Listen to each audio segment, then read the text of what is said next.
NIPA virus case report ہونے کے بعد پاکستان کی ہیلتھ اتھارٹیز الرٹ ہو چکی ہیں اور احتیاطی ایڈوائزری جاری کر دی ہے، لیکن یہ نیپا وائرس آخر ہے کیا اور یہ کتنا خطرناک ثابت ہو سکتا ہے؟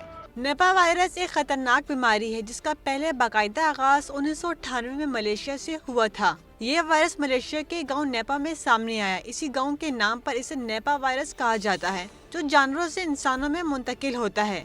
اس کا سب سے بڑا ذریعہ پھل کھانے والے چمگادڑ ہیں۔ یہ وائرس آلودہ پھل، جوس یا متاثرہ جانوروں کے ذریعے انسانوں تک پہنچ سکتا ہے۔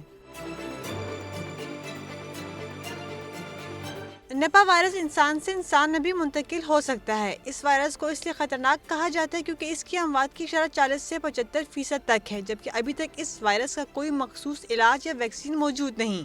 اس کے جو ابتدائی علامات ہوتی ہیں ان میں بخار کا ہونا، اس کے ساتھ جو ہے تو فلو کی طرح کی کیفیات ہوتی ہیں، پھر یہ بخار بڑھ جاتا ہے، ہائی گریڈ فیور ہوتا ہے، اور یہ ہائی گریڈ فیور جو ہوتا ہے اس کے نیورولوجیکل سمٹمز بھی پھر آنے لگ جاتے ہیں، شدید قسم کا سر درد ہونا، اور بندے میں جو ہے تو بے ہوشی کی سی کیفیات، یا پھر ایسے ہے کہ بے ہوشی کے علاوہ ان میں کوما کی بھی صورت آ سکتی ہے۔